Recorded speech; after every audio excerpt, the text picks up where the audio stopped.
Lots of stuff happening in the past 2 weeks that I haven't had time to talk about. No time for an intro. Welcome to the penalty box.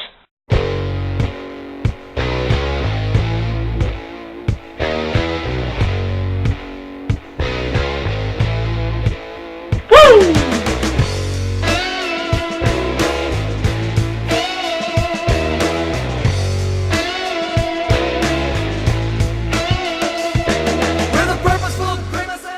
Okay guys, yes I have a haircut, and no I'm not in my regular place.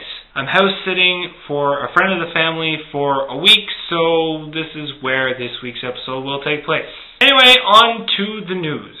Phil Kessel! He's finally here, and I'm finally talking about him. After a summer of speculation, Toronto and Boston finally agree on a deal for Phil Kessel, and he is traded to Toronto for Toronto's first-round picks in the 2010 and 2011 draft, and Toronto's second-round pick in the 2010 draft. He then promptly signs a 5-year deal in Toronto, paying him $27.5 million. Now, I'm very excited about this trade.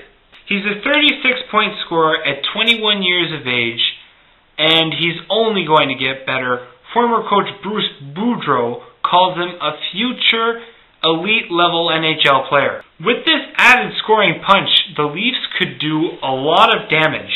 The problem is, we won't have him until November because of an injury to his shoulder. But the surgery on his shoulder went well. His rehab is well underway. So, we eagerly wait your return, Phil. Welcome to Toronto. Now, of course, people will complain about the price. Honestly, it is a high price to pay, but considering where the Leafs will end up in the draft order in the next couple of years, we wouldn't be able to draft anyone even close to Phil Kessel's skill.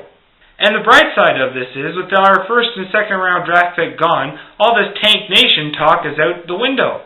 Ding dong, the Wicked Witch is dead! Now obviously Phil signing with Toronto upsets the apple cart and destroys all my lineup predictions. But honestly, who cares? One thing's for sure, Phil Kessel will be a first-line winger centered by Matt Stajan, and his fellow winger will be Jason Blake. After that, no clue. We'll just have to wait and see what comes out of training camp. If you want to find out my full opinions on Phil Kessel, go check out this blog over here in the sidebar. It's on LeafSpace. You don't have to be a member of LeafSpace to read it, so read it, enjoy it, and if you want more, sign up for LeafSpace. Oh, while you're there, check out another blog I wrote about Matt Stajan and the Frat Pack. It's an interesting blog. That link is also in the sidebar right underneath the Phil Kessel dealie. I quickly wanted to comment on one thing that caught my eye a couple of weeks ago. In response to the league's position on not loaning the Olympics players after the Vancouver Olympics this coming winter, Alexander Ovechkin has publicly stated that he will continue to play for Russia regardless of whether the NHL takes disciplinary action up to and including a suspension and fine. I have two reactions to this. One more reason to hate Gary Bettman. I mean, this guy seems determined to make hockey less enjoyable for the fans. He may think that pro teams keeping their players will entice people to watch the NHL instead of the Olympic Games, but true hockey fans know that when the Olympics come on, the NHL takes a backseat to national pride. And number two, one more reason to love Ovechkin. Honestly, I can't think of a reason to dislike this guy right now. I'll admit I used to dislike him purely because he was Russian. I'm not proud of that.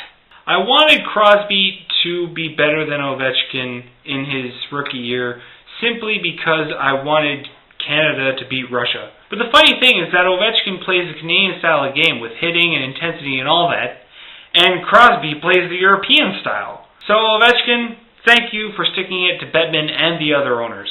Moving on, the Coyotes saga rumbles on, and in the midst of it all, Wayne Gretzky resigns from his coaching position with the Coyotes. Honestly, to me, it's not as big of a surprise as it should be. Gretzky is a great hockey player, but as a coach, not so much. Honestly, he just doesn't seem cut out for a coaching position. Maybe he should try and get involved with a different team in the front office. Obviously, Gretzky was deeply wounded by how this whole Coyote situation ended up, and there was even talk by those close to him that he will not return to the NHL in the future. He was marginalized by this whole Phoenix fiasco, and to marginalize one of the greatest players in the history of the sport, I would say greatest, but I'm a Bobby Orr man myself, is just classless. Way to go, NHL. Moving on, I want to end off on a more positive note. My predictions for the year. Leading scorer on the Leafs, Mikhail Grabovski. With Phil Kessel returning to the lineup mid-November at the earliest, and taking a few weeks on top of that to get back to tip-top form, and with Grabovski improving from his performance last season as he matures, I see scoring turning out to be a three-horse race between Mikhail Grabovski, Phil Kessel, and Jason Blake. And in the end, Grabovski will just edge out Kessel. This year's breakout player, Nikolai Kulemin. He will get much better playing on Grabovski's wing this year, and he will mature into a great setup man. And where will the Leafs finish this year? I am saying they will finish 7th to 9th in the Eastern Conference. If I was a betting man, I'd put them at 8th. And who will win the Stanley Cup this year? I think it's obvious. The New York Islanders.